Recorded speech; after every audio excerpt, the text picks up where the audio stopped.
the Jets Ward.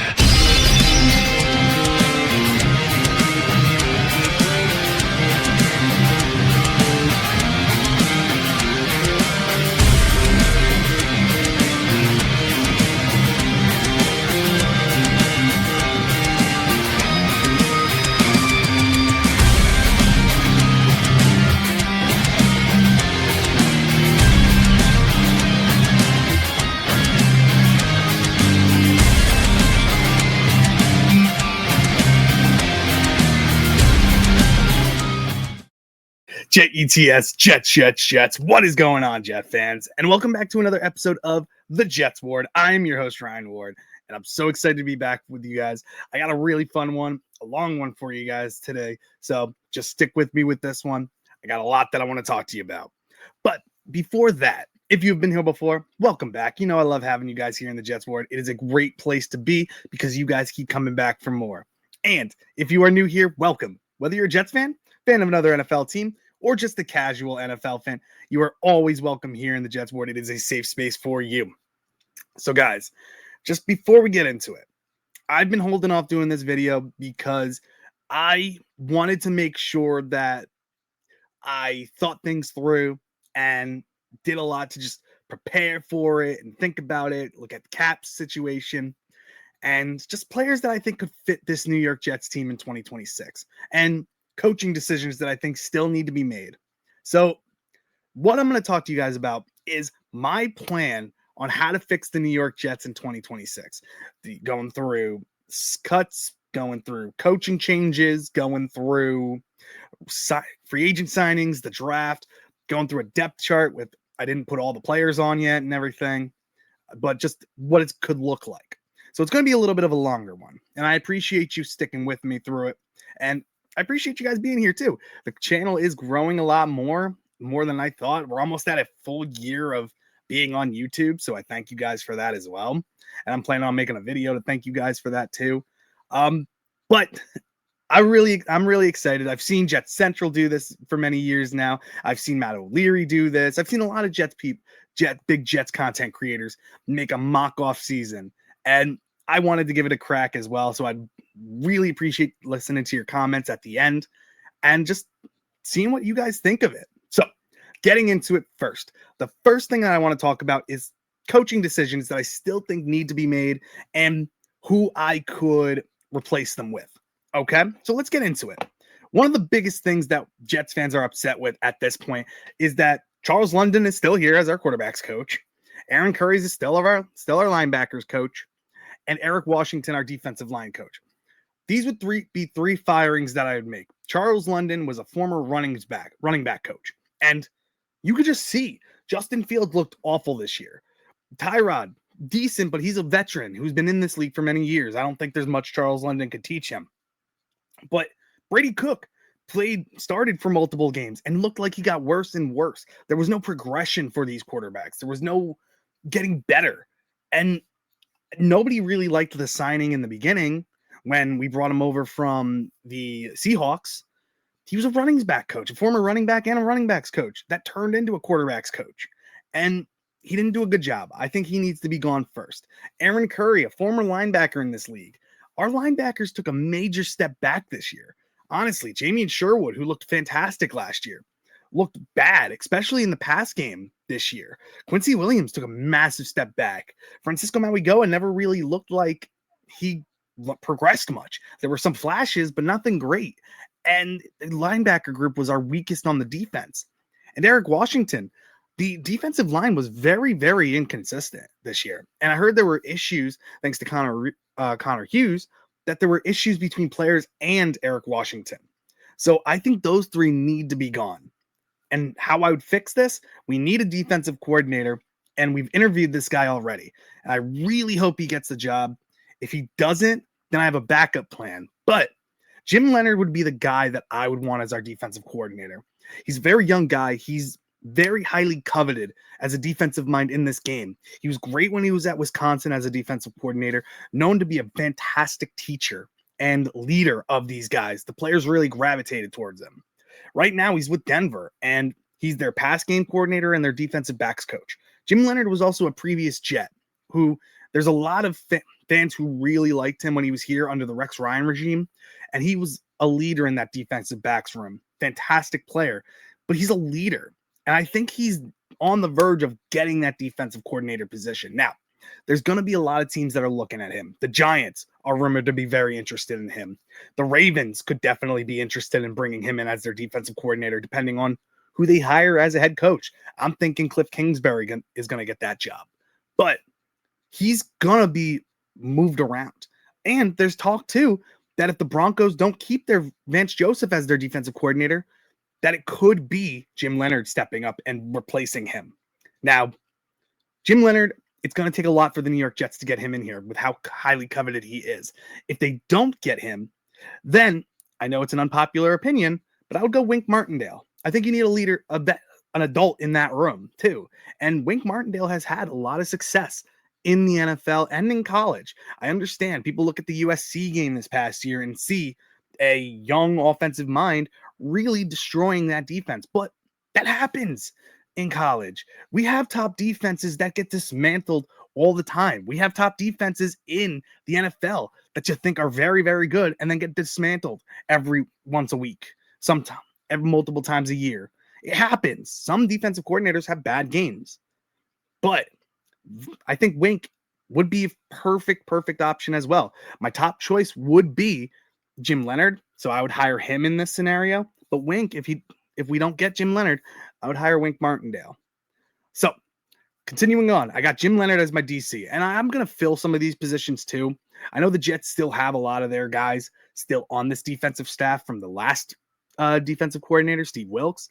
So, Jim Leonhard would pick his own guys, but these are my ideas of people who I would go with as well. But before we get into that, I would bring Doug Peterson in as a veteran offensive assistant and assistant head coach. And the reason for that is he was a very successful offensive coordinator in this league.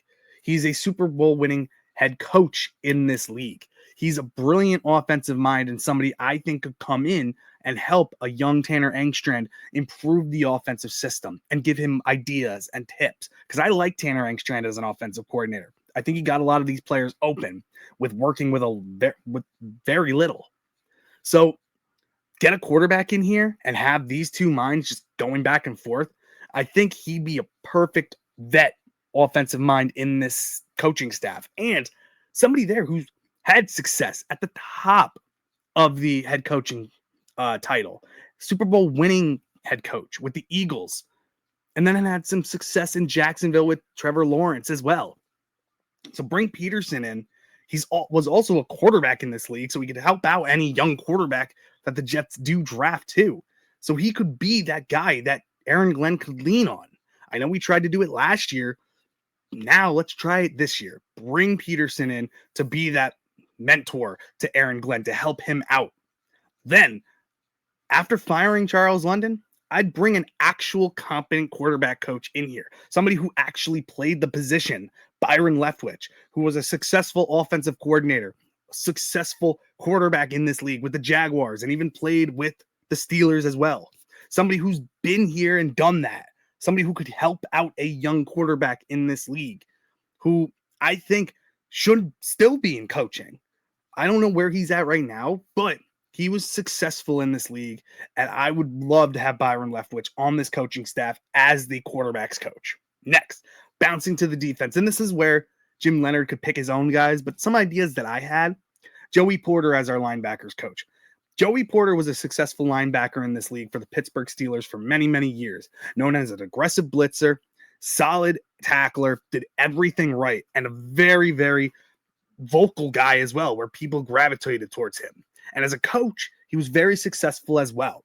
He had those linebackers playing aggressive, physical, doing what they needed to do, but very detailed oriented as well. I would bring Joey Porter in as our linebackers coach. And then I would dip towards the defense or the Pittsburgh Steelers again and go with a veteran D-line coach and Carl Dunbar, who's been doing this for around 17 to 18 years now and has had very good success working with the likes of Hayward over there and Ogunjobi when he was there and all these, Brett Kiesel when he was there as well, and Kimo Van Olenhoffen when he was there in Pittsburgh. All of these guys worked under this guy, and Carl Dunbar is a very well-respected D-line coach in this league, and somebody I think Aaron Glenn would rely on, somebody the players enjoy playing for as well. And if you don't go Dunbar, then hell, we have this guy's son on the team, Mason Taylor. Jason Taylor's the defensive line coach for Miami, and I know a lot of fans are fans of Ruben Bain. You can bring Jason Taylor, who a former Jet as well, onto this staff as the D-line coach. But I would go Carl Dunbar just for the experience at this point, even though Taylor would be a fun one. But this would be the coaching changes that I would make. So again, Jim Leonard as DC, Doug Peterson as a vet offensive assistant and assistant head coach, Byron Leftwich as a QB coach, Joey Porter as our linebacker coach, and Carl Dunbar as our defensive line coach. So that's my coaching decisions. Now, the next part I'm going to go into is the cuts. And I'm going to make a good amount of cuts here. The first one, Justin Fields. At this point, the New York Jets have about $74.8 million in cap space. I know they're projected to get over $100 million. I don't know with restructures. I'm not doing restructures because I thought I was trying to figure it out, but just math not my strong suit. But I'm right now $74.8 million. My first cut is going to be Justin Fields. And I think this is an obvious one. He doesn't seem like he wants to be here. It didn't work with the Jets. So we're going to cut him. It's going to be a big cap hit, but the Jets are going to end up saving $10 million in cap space as well.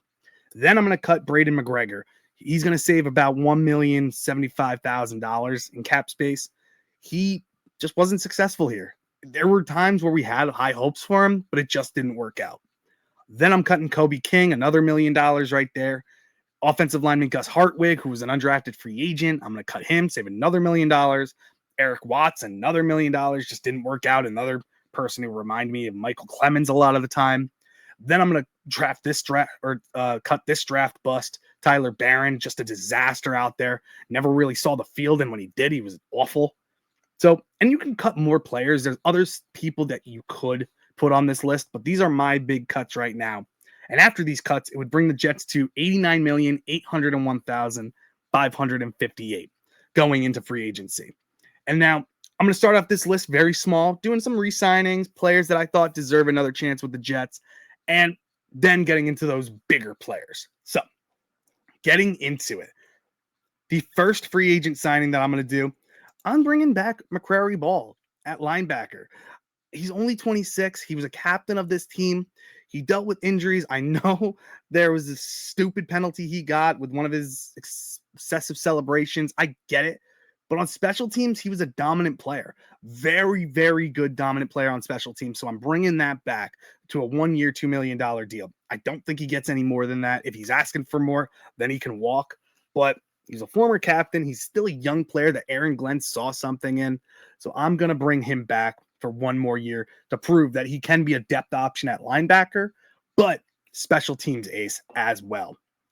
My next re-signing, I'm bringing back another linebacker, Cam Jones. I thought he played pretty well out there as a depth option. He's not a starter by all means, definitely not a starter, but he's another player that's only 26 years old, signed into a 1-year, $1 million deal. I think he can be good depth and another special teams option out there for us. So just bringing in these depth options. It's all about depth to start the free agency. Now, continuing on, I'm bringing in Andrew Beck.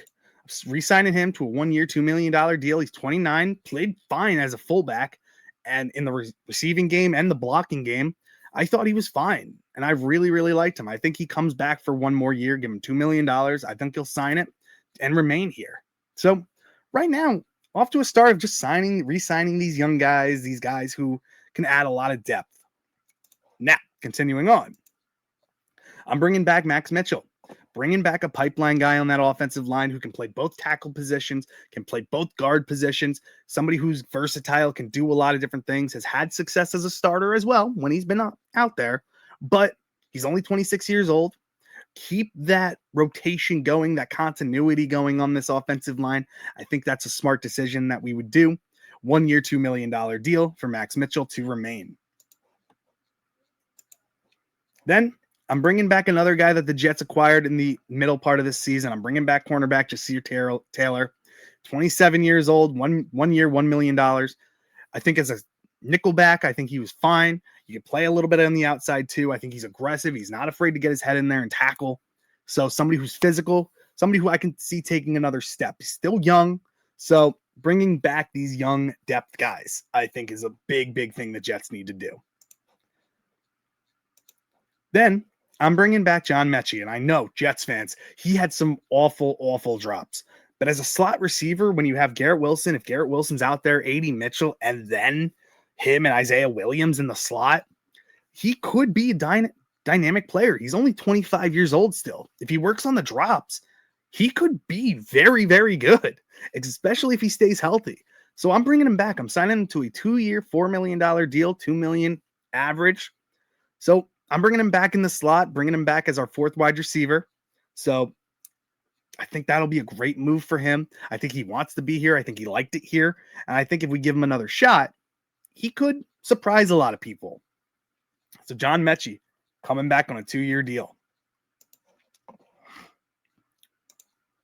Then I'm bringing back the wily veteran Tyrod Taylor. My worry, and I've said this all off season and during the season, I think Tyrod might retire. But if he doesn't, I'm bringing him back for another year. It's never a bad thing to have more veteran receivers in your quarterback room to help out these younger guys. I understand the Jets signed Bailey Zappi to a futures deal, who's had success as a starter here in New England. He bounced around the league, and now he's here. But Tyrod, when healthy, is a solid option as a quarterback, as a bridge quarterback. I'm signing him 1 year, $3 million. He's only 36 years old. I think this might be his final year. Retirement might be on the table for him, or he might want to go see somewhere else. But I think if the Jets can bring him back for 1 more year as our backup quarterback. He's not going to be our starter because I got another move that I'm going to be making as well. So Tyrod Taylor coming back for 1 more year. Then I have our first going out signing, and I'm bringing in a defensive line, or a Lion, Detroit Lion, that Aaron Glenn has familiarity with, Marcus Davenport. He's 29 years old. I'm signing him to a 2-year, $4 million deal, and he dealt with tons of injuries this past year. That was his biggest issue. But as a depth option, as a defensive end, I think he could be a great rotational piece. Think of it like a Solomon Thomas that we had when Robert Saleh was our head coach.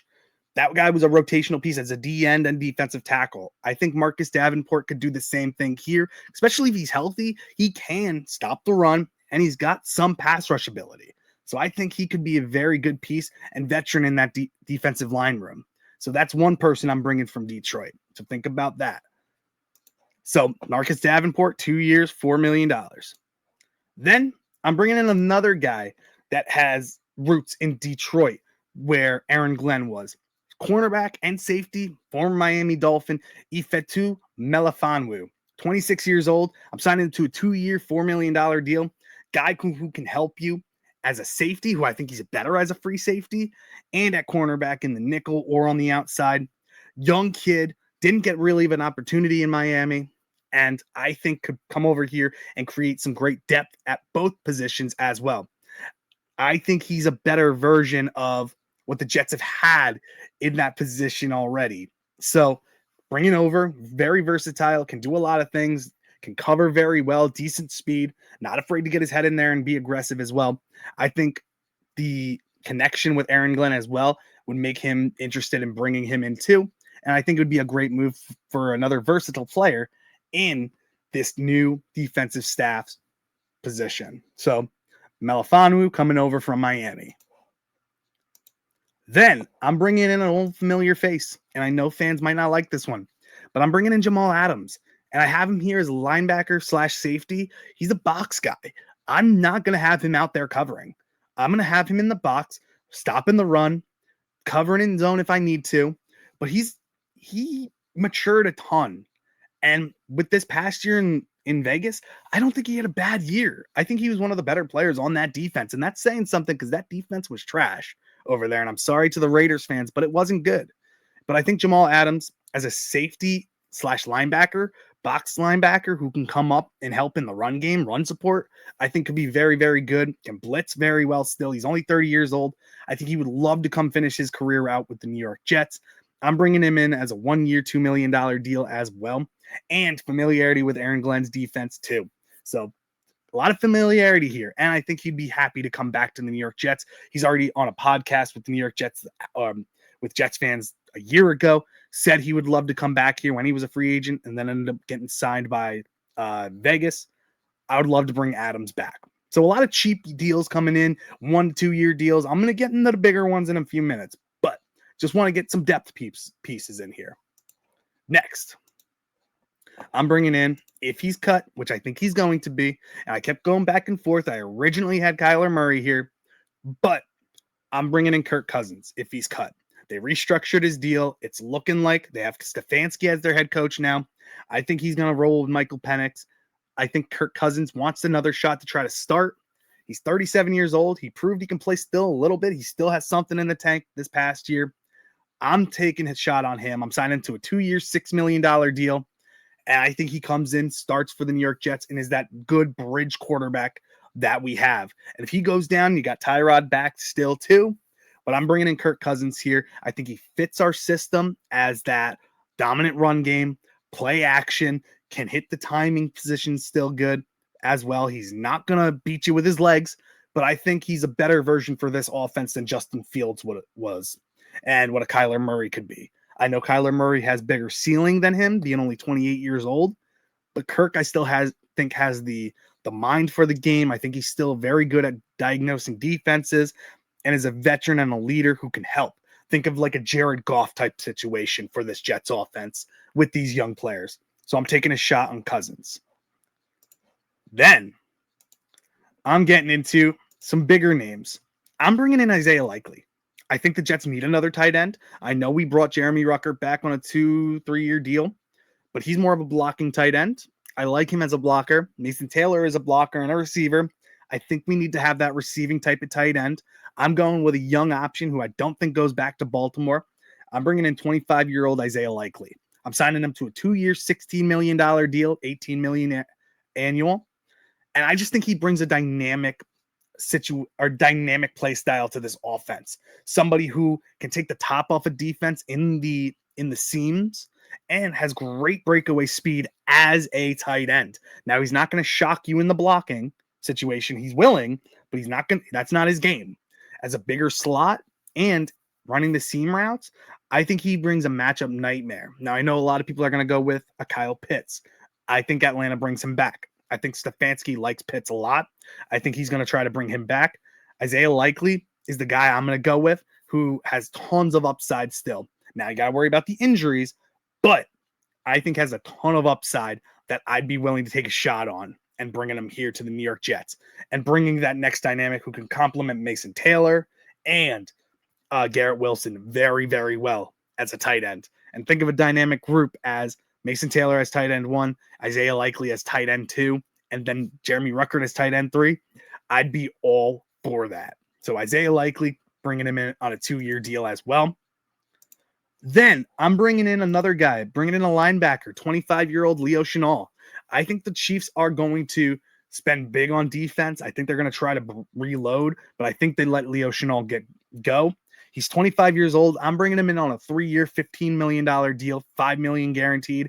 Might be a little bit more, but he brings tenacity. He's good in coverage, solid in the run game, but better in coverage. And somebody who's just a smart player with a Super Bowl winning caliber linebacker.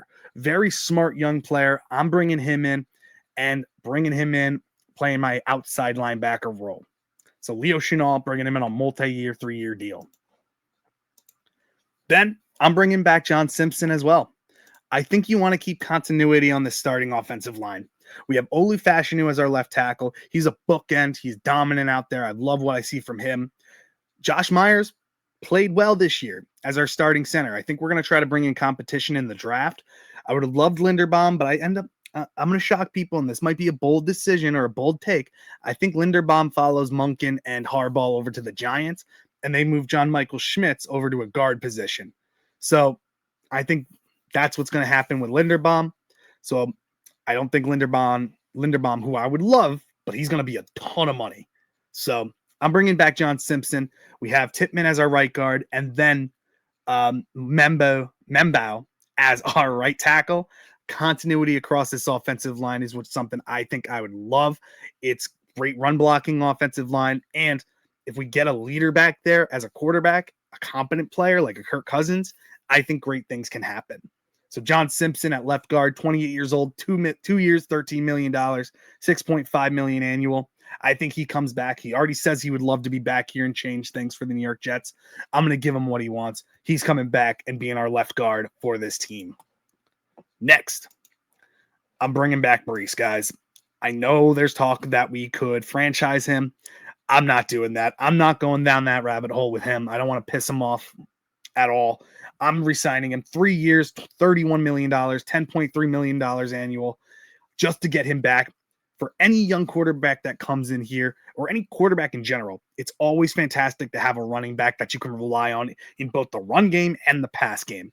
He had a 1,000-yard rushing year this year, his first in his career, and he was dominant in the pass game.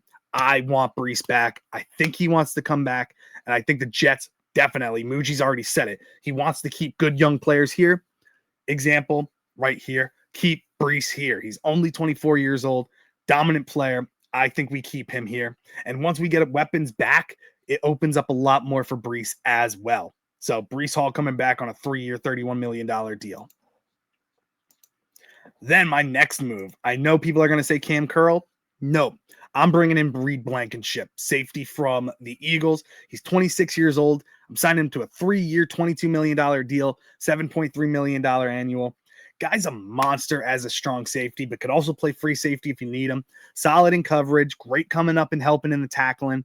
I really like this young guy's upside, and I just think he can bring a lot of leadership to this defensive backs core and help out like a Malachi Moore, who a lot of Jets fans are high on.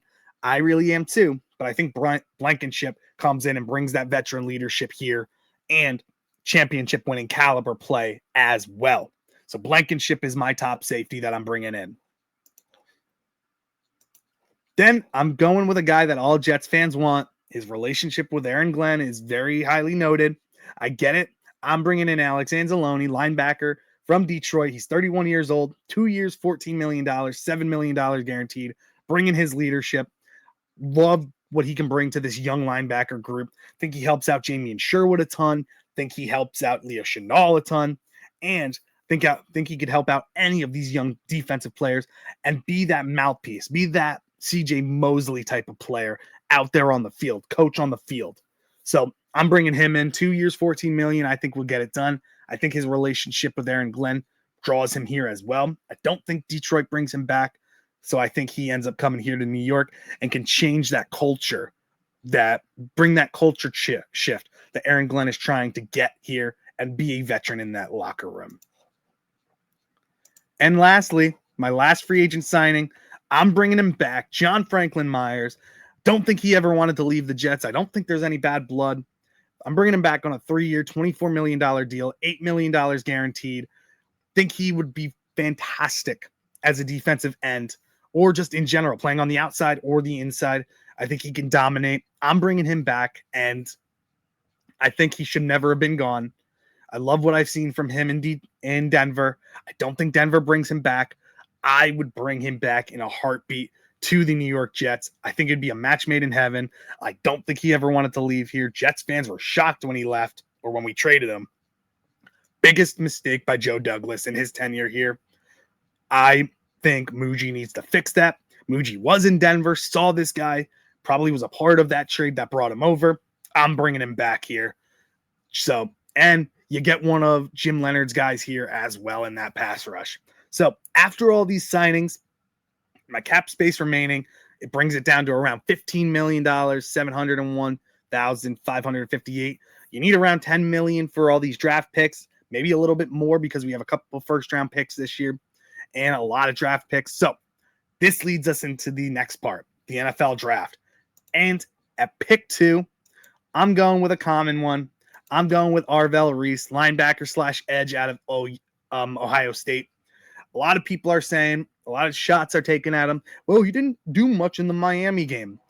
All year long, this guy was a dominant player. As an off-ball linebacker, in coverage, in the run game, as an edge rusher, he's gotten much better. I think the versatility he brings to any defense is dominant. I think he's the best player in this draft. And I understand you look at his partner, Sonny Styles, as an inside linebacker. I would love Sonny Styles too, but I'm not taking him at 2. Arvell Reese is that guy. I know a lot of people are down on him from the Miami game in the playoffs, but it doesn't take away from everything he's done in his career at Ohio State and this year. I think he's the best player in the draft, the most versatile player in the draft, and brings a lot of tenacity and aggressiveness and coverage ability in your linebacker room, and can blitz as well and solid in the run game. I'm taking Reese at 2. You could argue Ruben Bain. I see it. I think he ends up dropping because of his arm length, but Arvell Reese is my guy. So I'm taking Arvell Reese at pick number 2. Then the next thing I'm doing, Jets have pick 16. I'm trading back with the Pittsburgh Steelers, and they're coming up. They're going to try to get Ty Simpson, a quarterback, I think. They're going to have a new coach. I think they're going to want their own quarterback there. I think they try to trade up for a Ty Simpson. I'm trading back with them. I'm taking Caden McDonald in the middle of my defense. He is my Vince Wilfork.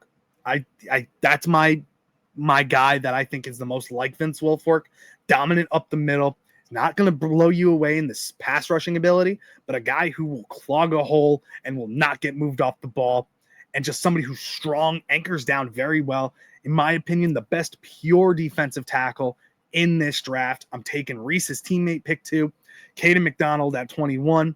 And what I'm doing is I'm trading picks. I'm trading the Steelers. They get pick 16 and pick 206. I'm getting 21, 53, and 159.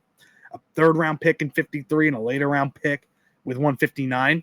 And I'm taking Caden McDonald to beef up this defense. And I know a lot of fans at this point are going to be like, well, what about receiver? The Jets have the first pick in the second round. And at pick 33, I'm getting our receiver. I'm getting Elijah Surratt. I think he's one of the safest receivers to go in this draft. I think he's very underrated. What he's done with Fernando Mendoza has been electric. He's been his most reliable receiver over there. And he's a pure X receiver as well. So somebody who is not going to blow you away with speed. He's got decent speed, but he's pure hands catcher, does not drop a lot of passes, is physical as hell. When he gets the ball, he will run you over. Is very tough to tackle. He's a leader, not an outspoken guy, but leads by example on the field. Think of it like an Amari Cooper went earlier in his career. That's who I think Elijah Surratt can be. And somebody who is going to catch those 50-50 balls as well and actually be a struggle to cover in the red zone too. And blocks very well, does everything so well. Elijah Surratt, I'm taking at 33. I know people could say you can get him later. I'm not taking the chance on missing on him. I'm taking a chance. I'm getting him at 33 right here. Got my receiver 2 right now. Next, I'm taking a guy that one of my favorite players in this draft. I'm going safety Dylan Thieneman. And I understand, well, you just got Reed Blankenship, Malachi Moore as well. You still have there. I'm taking Thieneman. And the reason for that, Malachi Moore impresses me a lot, but I like him as a depth option. Thieneman, I think, could start right away, and you have him and Blankenship right out there. Dylan Thieneman is a strong safety purely, but I think I can move him to free safety, and I think his coverage ability is fantastic. He's got great speed, and he's not afraid to come up and lay the boom on somebody as well. Solid tackler, very aggressive, and somebody who I think being back there could be very, very good. Ball hawk as well. I love Thieneman, bringing him in at pick 44. Now, big move that I'm coming up, pick 95. I'm trading up and getting another player as well. I'm coming up for Carson Beck, my quarterback. So, quarterback, I'm getting Carson Beck. I think behind Tyrod and Kirk Cousins, I think he could be very, very good. I think it's a steal that I'm getting with him. I think he could go in the second round, but I really, really like him in the third round. So Carson Beck, I'm taking right here. I'm going to get trade up with them, trading 103 and 174 and a future pick, and I'm getting 95 and 131 from the Broncos. Carson Beck is my pick and possibly quarterback of the future for the New York Jets. So that's who I'm getting right here. So that's my quarterback as well. Now, next pick, round 4, I'm going with a guy who has been popping off, could go earlier. I think because of his size limitations, he's only 5'9". I'm taking D'Angelo Pons, a very physical cornerback out there. See him can play on the outside and nickel. I see him more as a nickel backer, but DJ Reed's not the biggest guy either. Very physical guy. I see D'Angelo Pons being that DJ Reed type of player who can play both outside and inside, and just a guy who I think fits this system so well. And I'm bringing in the aggressiveness as well. So Indiana D'Angelo Pons, I'm taking you at 131. Now, continuing on, going into the offensive line at 159, I'm taking Logan Jones, center and guard. I'm picking him. He is my guy. Somebody who I think can come in and basically compete with Myers for that starting center position. And if not, can be a future pipeline guy, can be our future starter. Somebody who I think brings a lot of leadership.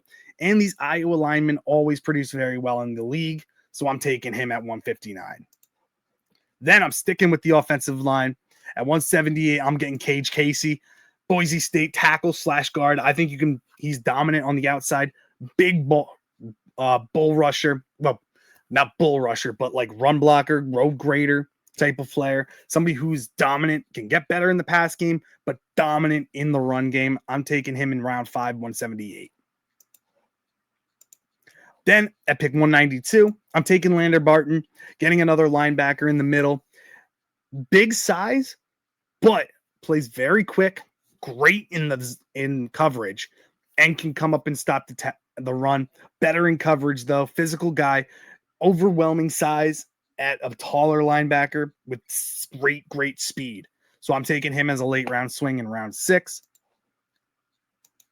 Then I'm taking my next lineman. I'm going with a guard, Kobe Baines out of Kansas. Solid in pass coverage, needs to get better in the run blocking, but a guy who I think can work on it. Overall, just a pipeline guy, taking a swing on him at pick 210.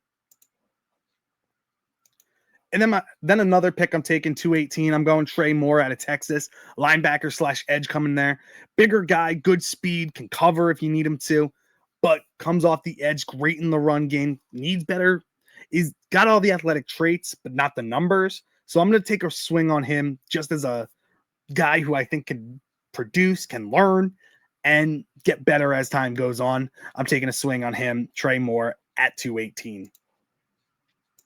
Then I'm going my last pick in the draft. I'm going to kicker because I don't think Nick Folk comes back. Kansai Matsuzawa, a guy who I've mocked so much to the New York Jets. I'm taking a shot on him. I think he comes in, starts right away, and is a future leader and Pro Bowler in this league as a kicker. Now, with all that being said, I'm going to get into our undrafted signings. My first one I'm going to go with is Thaddeus Nixon, cornerback at North Carolina. Solid nickel cornerback, but can play on the outside as well. Great athleticism. I want to bring him in for his athleticism. Jamal Haynes, running back from Georgia Tech. Thumper, who can run really good upright through the middle. Not a great pass blocker, though, so that's something that he needs to work on. I'm going Roderick Kearney from Florida, who can play center as well. Then I'm going TJ Metcalf as safety. Ball hawk over there in Michigan. Prince Will Umanmielen, edge from Ole Miss. Big guy who can play linebacker as well, but great in the pass rush ability. Needs to get better as a run defender. Then I'm going J. Michael Stuyvesant, wide receiver from Florida. Big X receiver, physical guy, blocks really well, great hands. I'm taking him as a shot. Maybe could make this team or just be a practice squad guy. I like the athletic ability from him. Then I'm going Miles Kitzelman, tight end from Tennessee, blocker, pure blocker, not really known for his receiving ability, but solid when it comes to blocking. Then I'm going Vincent Anthony Jr., at DN/edge from Duke. Another guy, great in the run game, needs to get better in the pass rush, but I'm going to take that shot on his size. Then I'm going Nolan Rucci, tackle out of Penn State, 6'8", big guy, solid in the run blocking, needs to get better in pass blocking, but I'll take that as a late undrafted tackle. Then I'm going Tony Grimes, cornerback from Purdue. Another guy who can play on the outside, solid coverage guy, just drops here. Then I'm going Xavier Sori, Jr., linebacker from Arkansas. Bigger guy, comes up and thumps you. Somebody I think from the athletic point could be very good. I originally had Haynes King or The quarterback from Georgia Tech, I dropped him. The reason for it, because I decided to go with Kirk Cousins and bring back Tyrod. So King, I'm dropping. Could still bring him in just to see what he's got, but you never know. I'm still thinking about that one. So continuing on, going into my depth charts. For depth chart, offensive depth chart, Cousins is going to be my starting quarterback. Taylor, my backup. Beck is my third string. We got Zappe and then Cook as well. Brees Hall, Braylon Allen, Davis, and Haynes. Beck is fullback. Wilson, Surratt, Mitchell, or AD. Mechie, Williams, Smith, Pritchett, Skinner, Studevant there. Tight ends, Taylor, Likely, Ruckert, and Kitzelman. Fashanu, Mitchell, Simpson, Laval, Kearney, Myers, Jones, and Tippmann. Tippmann, Hayes, and Baines. Membu, Casey, Rucci. Oh my God, linemen there. There's going to be more, but just for a basic depth chart looking here, my defensive depth chart, and this is where I'm going to change things because the Jets are known to run a forefront. Under our new defensive coordinator, Jim Leonard, I'm moving it to a 3 front. I think for the personnel, it would be much better. And I'm going to have JFM as my lefty end, McDonald behind him, Davenport behind them, and then Mazzie Smith. Defensive tackle, I have McDonald with Phillips behind him, Saunders, and then Page. Right defensive end, I got JJ, then Briggs, then Jonathan, then Anthony Jr. and Princewell. My left outside linebacker, I got Chenal, Moore, and then Jones. Left inside linebacker, I got Sherwood and Mauigoa. Right inside linebacker, Anzalone, Barton, and Walker. Right outside linebacker, I got Reese and McCrary Ball, and then some other players that can come in as well. Left cornerback, AZ Thomas, Stiggers, and Grimes. Right cornerback, Stevens and Melifonwu. But I also got my nickel cornerbackers, Brownlee Jr., Pons, Taylor, Clark, and Dixon, who can go in there if they need it. Then at strong safety, I got Blankenship, Moore, Adams, and Smith. Free safety, I got Thieneman, Clark, Metcalf, and Monroe. This is my defensive depth chart. And then, lastly, my special teams. Kicker, Matsuzawa. Punter, McNamara. Kick returner, Williams, Pritchett, and I had Anderson on here as well. I might bring somebody else in to do this. And then Williams, Pritchett, Anderson again. And left long snapper, Hennessy. So this is my moves, guys. This is my way to fix the New York Jets. So Aaron Anderson was the last guy I had on there. I think he can go undrafted too. And somebody I can bring in here as a wide receiver on depth. But we'll see about that. But this is my thoughts of how I can fix the New York Jets. Let me know what you guys think. I know this was a longer video. I know I probably went really quick through some parts, but I would love to hear what you guys have to say. And again, make sure you comment down below, fill in, hit that like button, subscribe to the channel, hit that bell for any notifications of when I post videos as well. Try to post as much as I can for you guys. I would love to hear back from you and try to comment as soon as I can. And make sure you follow me on X, Instagram, and TikTok as well. I try to post as much as I can there as well. And again, guys, I love you. I thank you. And thank you so much for joining me in the JETS Jets Ward. Thank you guys so much. And I'll see you in the next one. Bye. The Jets Ward.